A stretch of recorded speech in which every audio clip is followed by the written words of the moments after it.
So I'm not even sure how many people have unlocked this stage yet, but if you beat normal mode and you're in hard mode, once you get to episode 8, this chapter 4 gate defense is very difficult. And I have a pretty specific strategy with how I'm handling it, so I just wanted to go ahead and share it with you guys while I do it so that I could teach you for whenever you get here, you're not gonna have a lot of trouble, because I've failed this like 20 times, and I gotta tell you, a very specific set of movements has carried me through this. So I'm just going to walk you through it step by step. Whenever you get into the match, you're going to need a strong single target user that has knockback and a strong AoE. So for my single target, I'm using my axe attacker right here, because you can see that punch knocks them all the way back. For all of these units, all of these enemies, whenever you run up to them and hit them, it gives a little pause. They stop moving towards the gate and they start focusing on you. So you can take advantage of that and just hit everybody.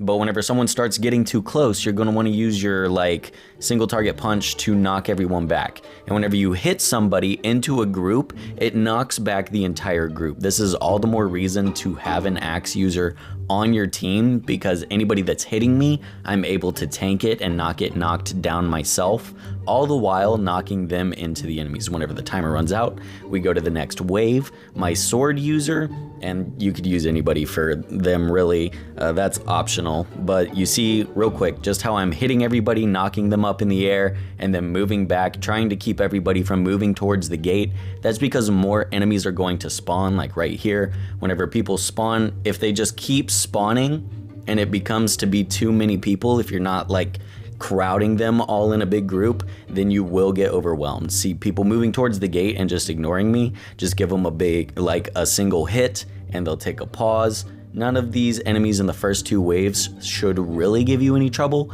and really what we're doing is saving everything for wave 3.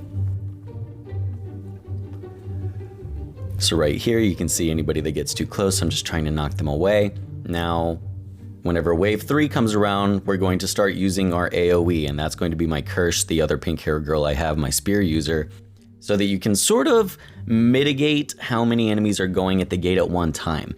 There are also mini-mons that attract the attention of enemies, and we will need to use those on phase 4, because phase 4 is literally like you could lose at any second. So right here, I know these guys jump, so I sort of bait them closer to the gate, wait for them to jump, and then punch them back. This group of turtles is pretty like close together, so you should be able to line them up and hit them all back pretty easily. And in between those attacks where you're knocking them back, you're going to want to do basic attacks like this, because it's going to build back up your stamina bar, because we will be spamming this attack pretty much all throughout these types of stages. So now that there's a bunch of them open, I'm not even going to chance it. Now that all of them spawned, I just hit one, knocks all of them back. Don't even have to stress about like getting overwhelmed, because anybody that moves forward is immediately knocked back. But I'm going to take advantage of there being one enemy left, in which I'm going to switch to my sword guy who has a healer that can heal other units. So whenever I use this minimon and I switch back to my axe girl, she gets healed from my sword user's minimon, and then I have another one to top her off as well. I have all of my supers available. Kirsch can get hers pretty easily. This dragon, don't really trip too hard about him, because he's not going to do too much damage to the gate by himself. If he gets kind of close, you can punch him back if you want. But whenever these things start spawning, that's whenever you're going to have to kind of get on the ball and make sure that everyone in the back line is staying back. You sort of want to focus on the people behind the dragon first, and if you can, just knock the dragon back. Now I'm using this skill to just push everybody back so that everybody could be in the same group. Now whenever this next spawn happens, we're definitely going to have to switch to Kirsch and start doing a lot of area of effect attacks, because there's going to be another Moo monster that spawns. And if these guys get on the gate, then it's sort of GG. So at this point, I'm going to knock everybody back one last time, switch to my sword user, and then put out my taunt cat. This cat right here makes everybody attack the cat. See how they're hitting the gate right now? They're going to stop doing that, and they're going to start focusing on the cat.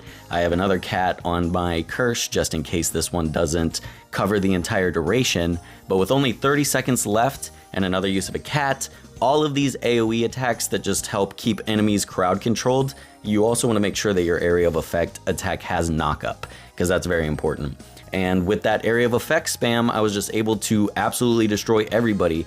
Pretty much the whole fight, you're just spamming flick skills. Flick skill, punch everybody back.